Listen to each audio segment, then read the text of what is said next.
الاتحاد الديمقراطي قام فوق في التسريب المرق اللي بيتعلق بالمقترح بتاع المشتركة لتشكيل البرلمان. قام فوق وبلوا ليك اتفاق جوبا، وبلوا ليك ناس جبريل ومناوي، وبلوا ليك الكتلة الديمقراطية، بلوا الناس ديل كلهم على بعض. وده اللي قلناه انه التكتلات دي هتبدأ تتفرتك في داخله. شيل الملامح اللي قلناها دي كده كلها على بعض، وصلوا على سيدنا النبي، وزيدوا سيدنا النبي صلاة، ودوني أضانكم، ودوني قلوبكم، ونقول بسم الله الرحمن الرحيم ونبدأ. بنسمع كثير جدا بالعبارة اللي بيكررها وبيرددها مسعد بولس، وبيقول انتقال مدني ديمقراطي يقوده المدنيون في السودان.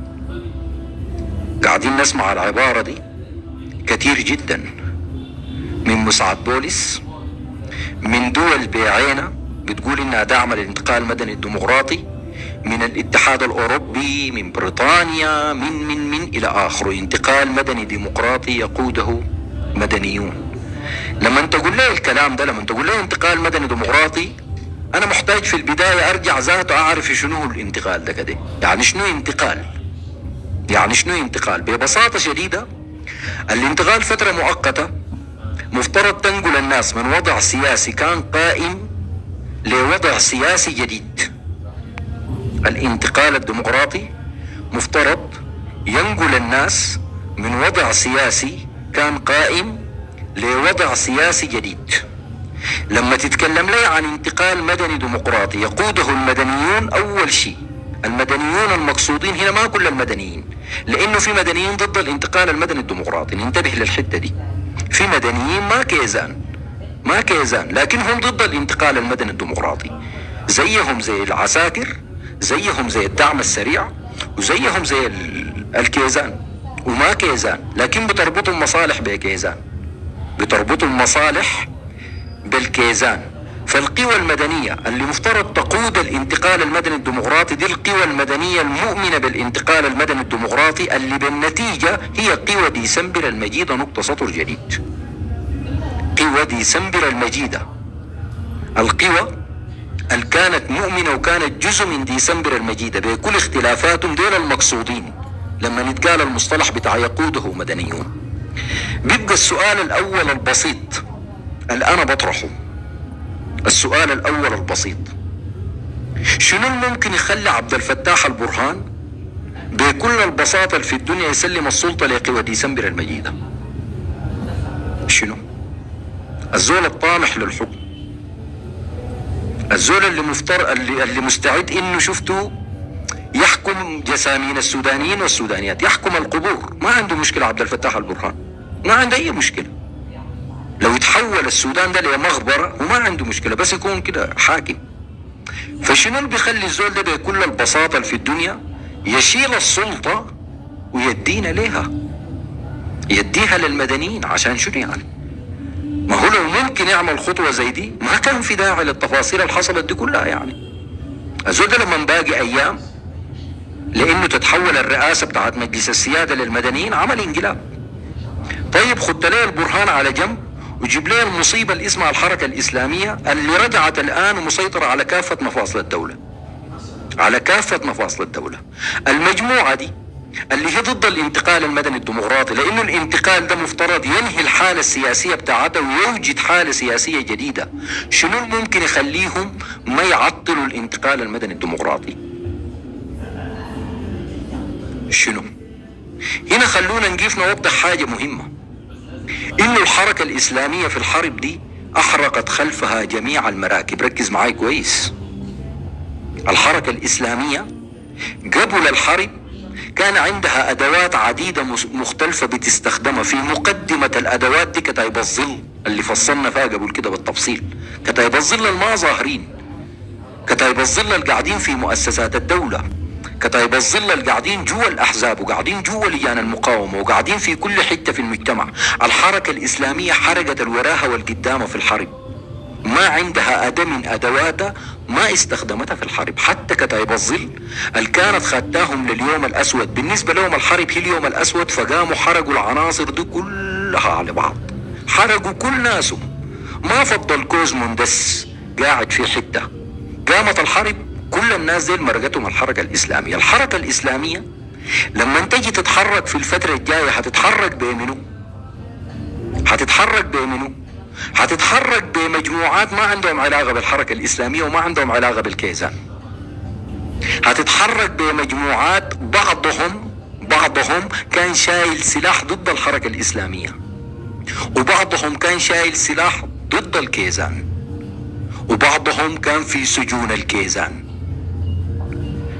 سجون الكيزان. هيتحركوا بيديل، هيتحركوا بالمجموعات السياسية الهشة، هيتحركوا بالاتحاد الأصل الهسه عامل جوطة ده، هيتحركوا بالمجموعة بتاعت جبريل إبراهيم، هيتحركوا بالمجموعات بتاعت الشرك، هيتحركوا بالمجموعات اللي فجأة ظهرت وقاعدة الآن في برسودان. هيفعلوا لنا الاتفاق الزمان بتاع الدوحة، وهيقوموا يجيبوا لنا التجاني السيسي، وهيقوموا يجيبوا لنا إشراقة، وهيقوموا يجيبوا لك أحمد بلال. هيشتغلوا بيدين الحركة الإسلامية. طيب نرجع تاني لموضوع الانتقال المدني الديمقراطي الذي يقوده مدنيون.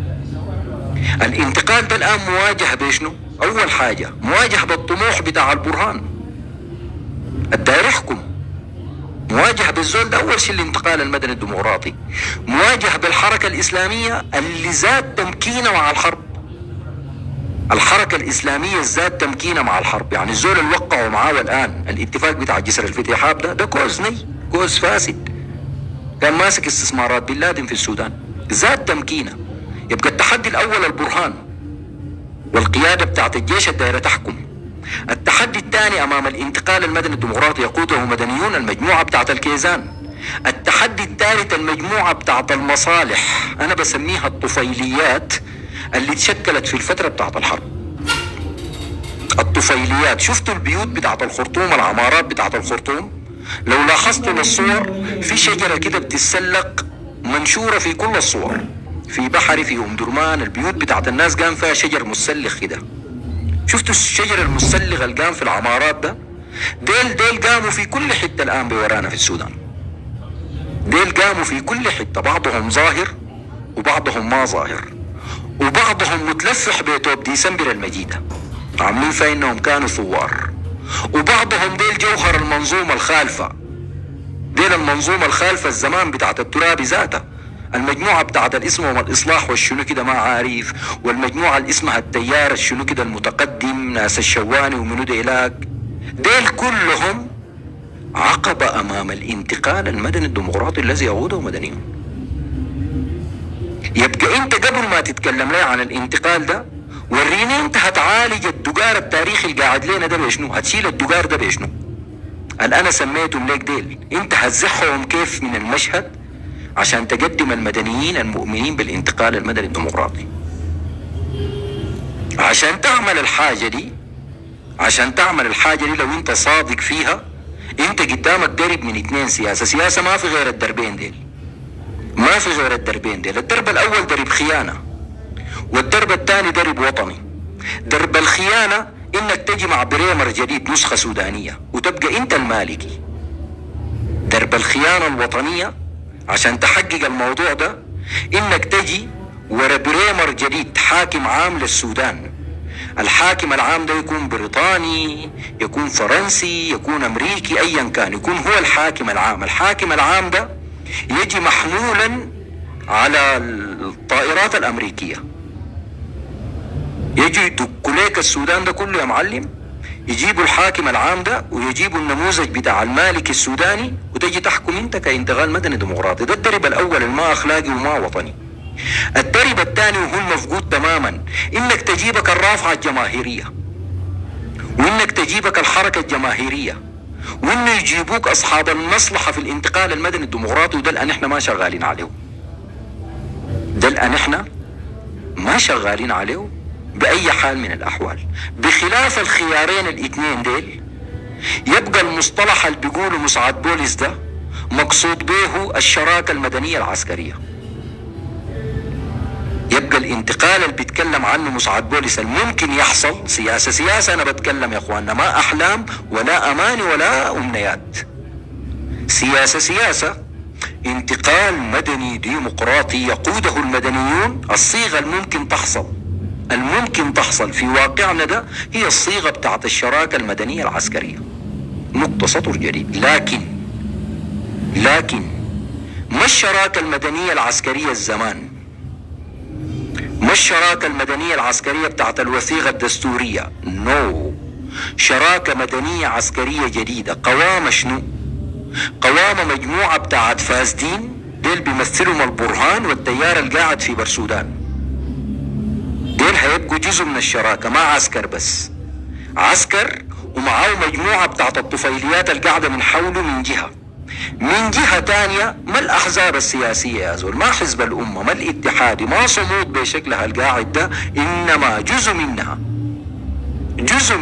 الطرف الثاني اللي مفترض يمثل التيار المدني اللي ممكن يجي بالصيغة اللي قاعد نتكلم عنها دي، ده الطرف البراغماتي يا معلم، ده الطرف البراغماتي، ده الطرف اللي بيتعامل مع السياسة بمعطيات مفترض توصلنا لنتائج بغض النظر عن القصص بتاعت الأخلاق والقيم والأيديولوجيات والكلام الكثير ده.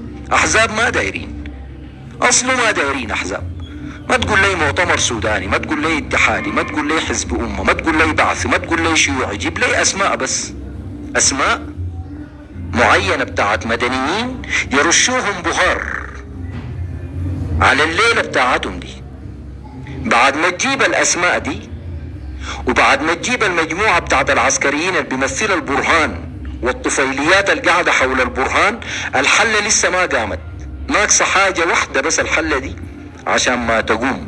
في طرف هنا ما فيش حقه، يعني انت جبت موظفين اسمهم كده هيكون، عشان نكون واضحين، المدنيين اللي هيجيبوهم ديل لو وافقوا يجوا، واسأل ربنا ما يوافقوا يجوا، ديل هيكونوا موظفين بتاع الانقلاب زيهم زي كامل إدريس، لكن هيجونا بالطلس بتاع المصلحة الوطنية والسودان قاعد يتقطع ودارين ننقذ السودان إلى آخره. فهيجيبوا ديل برهان بيجاي معاه الطفيليات. الناقص شنو في المشهد ده عشان الحلة دي تكتمل تتسبك؟ الناقص شنو؟ ملعقة صغيرة بتاعت ملح بمجد الحاجات صح؟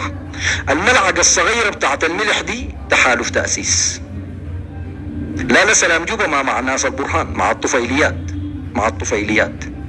الشيء البسيط الناقص عشان تتسبك الحلة دي تحالف تأسيس. هيقوموا من تحالف تأسيس، ما هيجيبوا تأسيس كلها، ما هيجيبوا تأسيس، هيجيبوا المؤثرين في تأسيس. لما انت عاين المشهد ده من فوق يبقى انت امام تجربة جديدة بتاع الشراكة، لكن ما بتشبه الشراكة دي. الشراكة دي اقرب لميفاشا بشكل